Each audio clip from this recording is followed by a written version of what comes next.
así como las familias de banqueros Rothschild y Morgan, han tomado por décadas el control del patrón oro y dinero, y los Rockefeller hicieron lo mismo con el petróleo. Los Oppenheimer también han hecho lo propio con la industria de diamantes y las piedras preciosas.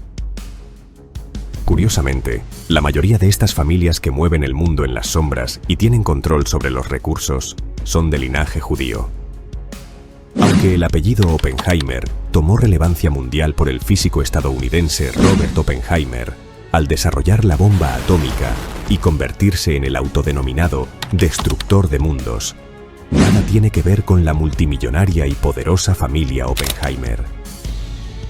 Esta reservada dinastía de origen anglo-judío, instaurada en Sudáfrica desde el siglo XX, no se ha caracterizado por construir bombas atómicas, pero sí por destruir sociedades e influir políticamente en naciones, con tal de que nadie obstaculice sus intereses.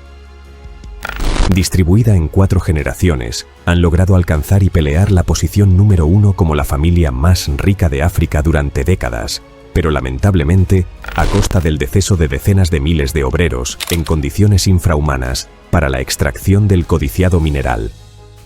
Claro está, que para tomar el control de estas tierras hacía falta financiamiento. Una vez más, el famoso banquero más poderoso de todos los tiempos, John Pierpont Morgan, utilizó su dinero e influencias en la corona británica para instaurar junto al patriarca Ernest Oppenheimer la compañía Anglo American, que hizo multimillonaria a su dinastía. Pero ¿qué otros secretos se esconden detrás del monopolio diamantífero que controlaron por 85 años? Hoy en Modo Enfoque retrocedemos a inicios del siglo XX para conocer a las 4 generaciones de la familia Oppenheimer y el lucrativo negocio de diamantes que establecieron a costa de las vidas y libertades de los pueblos sudafricanos. Antes de comenzar, recuerda activar el modo enfoque en tu celular para mejorar tu atención y productividad.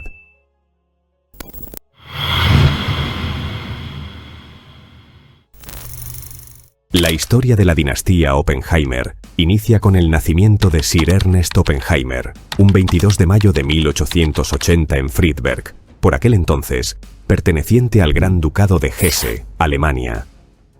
Ernest creció en un entorno de comerciantes, del tipo de actividades económicas que caracterizaban al pueblo judío. Al cumplir 17 años, en busca de mejores oportunidades, decidió emigrar a Inglaterra, época de máximo apogeo del Imperio Británico. Gracias a su hermano mayor, Louis Oppenheimer, que vivía en Londres, consiguió trabajo como aprendiz en Dunkels Buller & Company, una firma recientemente creada que incursionaba en el comercio de los metales preciosos y en la naciente industria de los diamantes sudafricanos. En este periodo, el Imperio Británico, después de ganar la guerra anglo-boer contra los descendientes de colonos holandeses, había logrado establecer sus colonias en África y con el descubrimiento de enormes yacimientos de diamantes, especialmente en la región de Kimberley, se desató la fiebre del codiciado mineral.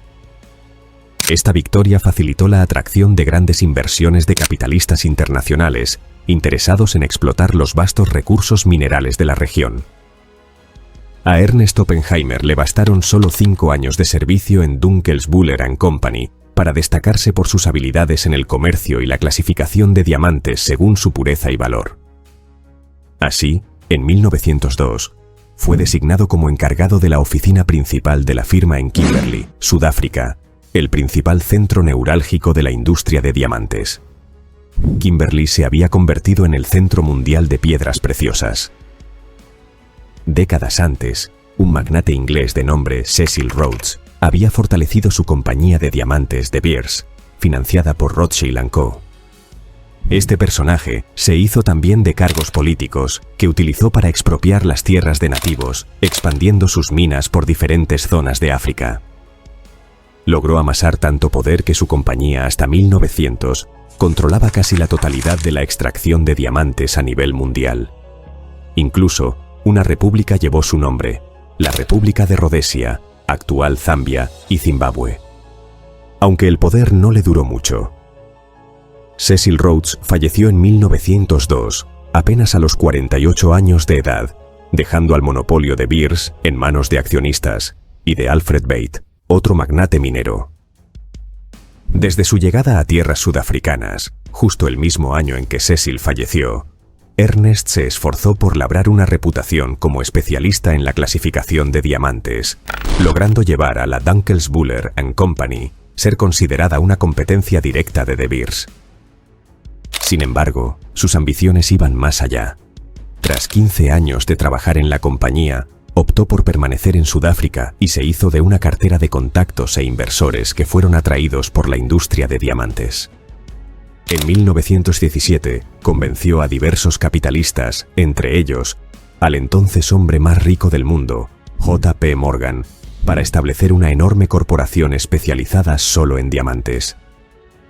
Es así que con la inversión de 1 millón de libras esterlinas, se creó la transnacional Anglo-American Corporation of South Africa.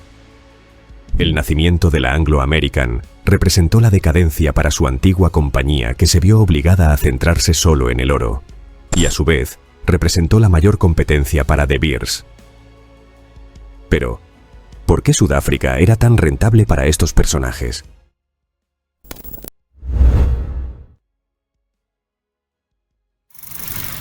Los Oppenheimer se hicieron inmensamente ricos debido a las condiciones sociales propias de este periodo. Aunque en teoría la esclavitud ya había sido abolida, aún se mantenía la colonización y la segregación racial hacia las comunidades nativas. Esto se fortaleció el 31 de mayo de 1910, cuando se estableció oficialmente la Unión Sudafricana, una coalición de las colonias británicas del Cabo, Natal, el Transvaal y el Estado Libre de Orange. Este nuevo dominio autónomo del Imperio Británico otorgó poder político y económico a la minoría blanca, excluyendo a la mayoría negra de cualquier representación social. Gracias a esto, las compañías, especialmente las mineras, reclutaban mano de obra barata. La gran mayoría de obreros nativos que aceptaban ir no eran debidamente informados de la ubicación de las minas, ni las condiciones en las que trabajarían. De por sí ninguno tenía acceso a educación. Además, muchos no sabían ni cómo regresar a sus hogares en caso de declinar en sus labores. Y a pesar de que el salario que ganaban era ínfimo para poder vivir, era tal vez un poco más de lo que podían ganar en sus comunidades relegadas. La esperanza de vida era muy baja, decenas de miles murieron.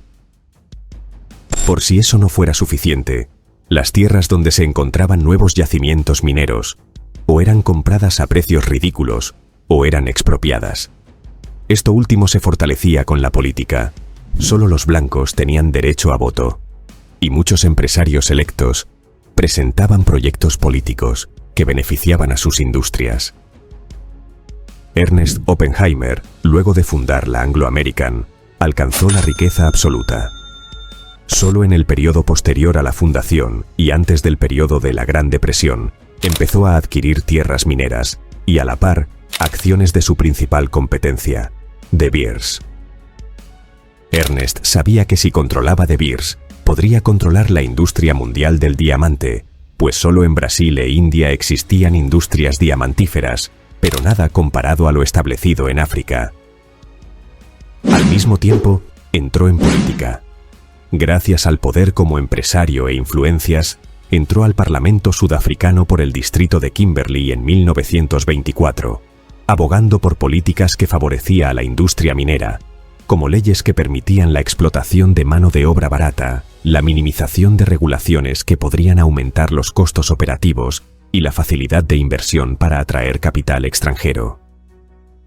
Solo 2 años después, adquirió en De Beers la participación suficiente como para ser elegido presidente del directorio y poder visionar en tomar control de la oferta global de diamantes.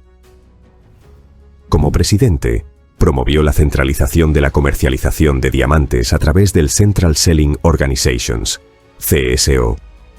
La CSO se encargaba de comprar diamantes de todas las minas que operaban bajo De Beers y sus subsidiarias. Este sistema permitía consolidar los diamantes en un único canal de venta. Al centralizar la venta de diamantes, la CSO podía ajustar el suministro en el mercado para evitar sobreofertas que podrían llevar a una caída en los precios. Gracias a este sistema, los Oppenheimer no se vieron afectados ni por el crack del 29, ni por la Segunda Guerra Mundial. Además, sirvieron a los ingleses con la extracción de minerales como el cobre, carbón y otros minerales esenciales para la economía de guerra y posguerra. Por esto, Ernest fue condecorado por la corona británica como Sir Ernest Oppenheimer. El costo social de sus prácticas se evidenció en la expansión territorial de su consorcio minero, adquiriendo otra poderosa compañía, que fue la Consolidated Diamond Mines, CDM, que operaba en el territorio actual de Namibia. De hecho, fue la única compañía de diamantes en Namibia hasta que se independizó de Sudáfrica en 1990. Su monopolio llegó a abarcar desde la actual Sudáfrica hasta la República Democrática del Congo, trayendo consigo el desplazamiento de múltiples poblaciones indígenas.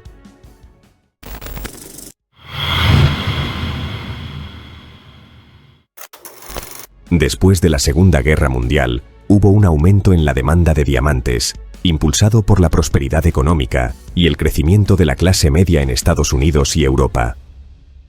Ernest delegó en su único hijo, Harry, la tarea de revitalizar la venta de anillos de compromiso en Estados Unidos. Harry identificó que Hollywood era el principal motor para persuadir al público, dado que en las películas rara vez se incluían escenas en las que los protagonistas compraban estas joyas. De Beers intervino para asegurar que la imagen de los diamantes fuera positiva y bajo la dirección de los Oppenheimer capitalizó esta tendencia. La compañía lanzó campañas publicitarias agresivas que reforzaron el valor de los diamantes como símbolos de amor y estatus. Personajes como Marilyn Monroe, Merle Oberon, Claudette Colbert e incluso la familia real británica fueron parte de las celebridades que abrieron las puertas de la industria de diamantes a la cultura popular. Poco antes de su coronación, Isabel II y su hermana, la princesa Margarita, visitaron Kimberley en 1947, llevando consigo las invaluables joyas. En 1948, la icónica campaña publicitaria A Diamond is Forever, en español, Un diamante es para siempre, fue lanzada, solidificando aún más la posición de los diamantes en la cultura popular.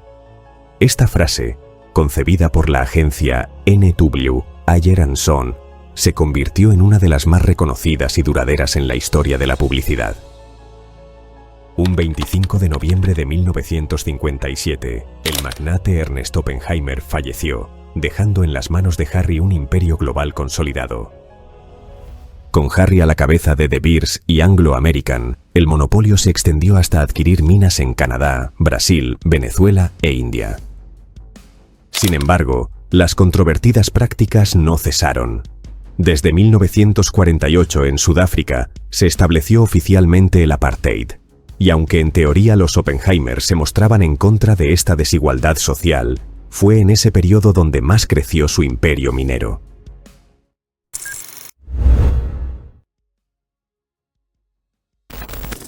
En 1948, el Partido Nacional, gracias a severos actos de corrupción, ganó las elecciones y estableció formalmente un sistema meticuloso y detallado de segregación racial que institucionalizó la discriminación contra los no blancos.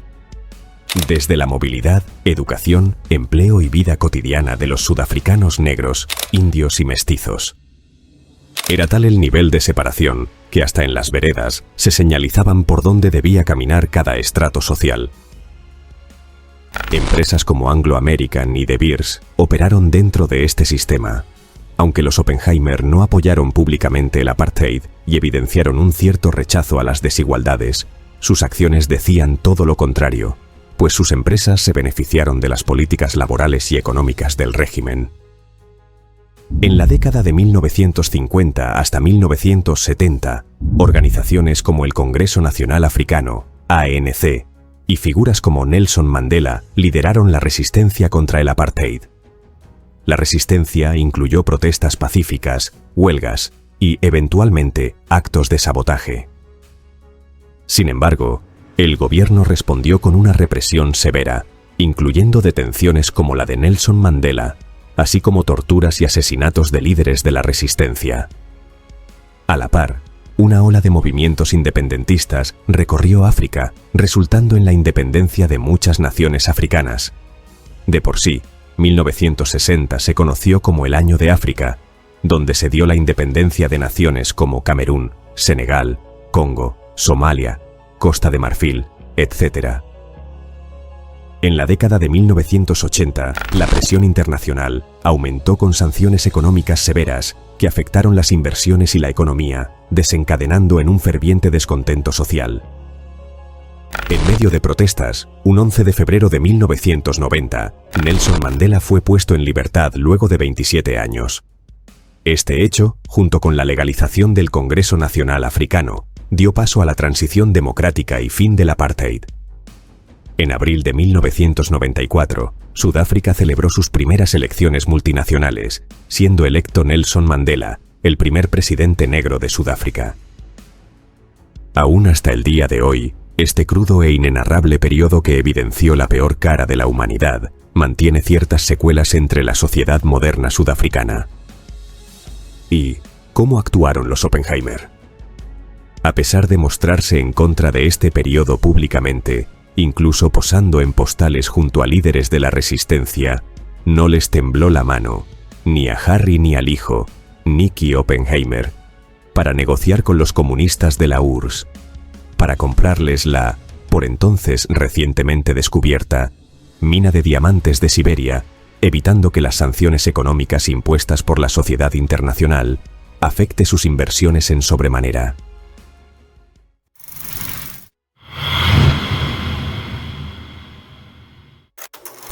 Nicky Oppenheimer asumió roles de liderazgo en De Beers y Anglo American en las décadas de 1980 y 1990. En 2001, bajo su liderazgo, De Beers fue privatizada en una transacción valorada en $19.000 millones, retirando a la compañía del mercado de valores y consolidando aún más el control familiar. Al asumir la presidencia, Nicky continuó con la política familiar de manipular el mercado, creando la ilusión de escasez para mantener precios exorbitantes.